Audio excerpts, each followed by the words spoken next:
The Trump administration's effort to dismantle the National Institutes of Health will have real-world impacts for science and for medicine.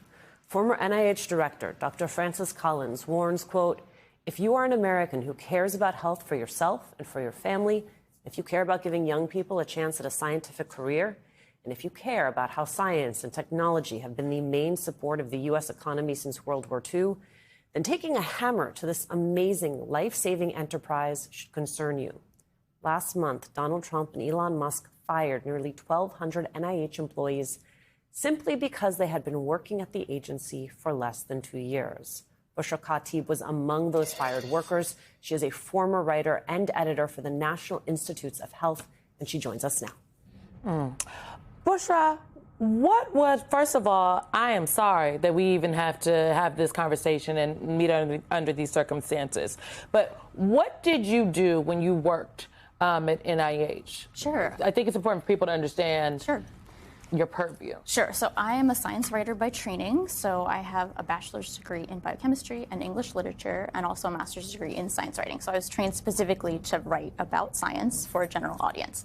So I joined NIH. I specifically worked for the National Institute of Dental and Craniofacial Research, and I joined in June of 2024, so about 8 months ago. So my job was to write about health topics for a general audience for our web pages. So these are health topics, and people will come to our website for information about oral cancer, periodontal disease, dental pain and opioids, that kind of stuff. So these were some of our most popular web pages, and I wrote and edited the content that goes on those websites. And it's written very clearly and for a general audience and designed to be accessible and clear and understandable. And I also wrote about the research that NIDCR or NIH is doing on these topics. And again, that was written in a way that makes sense, is clearly accessible, is targeted to the layperson, not researchers generally. So it really was, it's like niche work that is designed to make research transparent to the American public and also designed to make health information accessible. This is where people go when they need health information. It's a trusted resource. It's coming from NIH, so we know it's accurate and valued and helps people make health decisions. So that's what I was working on when I was at NIH for about 8 months. Bushra, the interesting thing about this, and I wanted to get your perspective on something that the Washington Post levels up, which I think is completely accurate about all of this. But I want to tie it specifically to your experience at NIH and what you're hearing. The Post notes regarding Joe Doge's makeup and how they're doing what they're doing. It's almost comical in their inefficiency. They note they're like a kid in a nuclear power plant running around hitting buttons, said Max Stier, president of the Partnership for Public Service, which actually focuses on governmental efficiency. When asked about Doge's measures, they have no sense of the cascade of consequences they're causing. These new directives are not only wasting government manpower and taxpayer dollars, they're also resulting in worse services for Americans. You've seen that firsthand. What are your NIH colleagues who are still there saying about all of this effort by Doge to sort of clear house and leave what behind? Sure. I think from my personal experience, it really is the opposite of efficiency when you're talking about these cuts. The layoffs were just, they didn't make any sense. They were just based on when we started and didn't have to do with performance or anything, regardless of whatever was fabricated in our termination letters. But it is the opposite of efficiency. So we're here to provide services, and when you take us out of the positions, that means we can't provide those services anymore.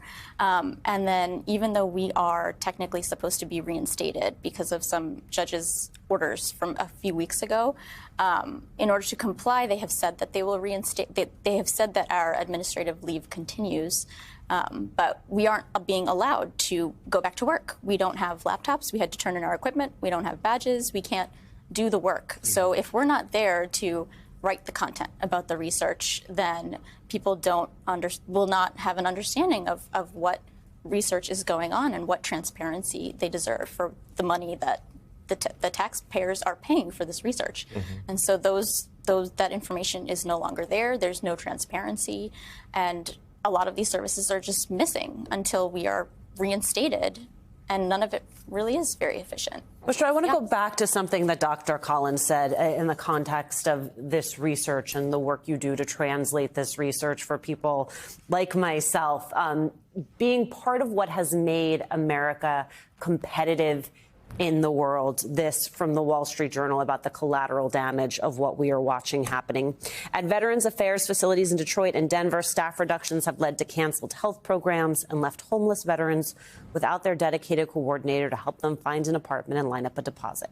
In Alabama, job cuts at the Education Department have slowed efforts to get disabled children access to classrooms. More than 60 current and former federal employees said the wide slashing has worsened services Americans receive and hindered remaining staff working on areas like improving health care and lowering energy bills. And this is the part I want to talk with you about. It has also discouraged top talent from working for the federal government.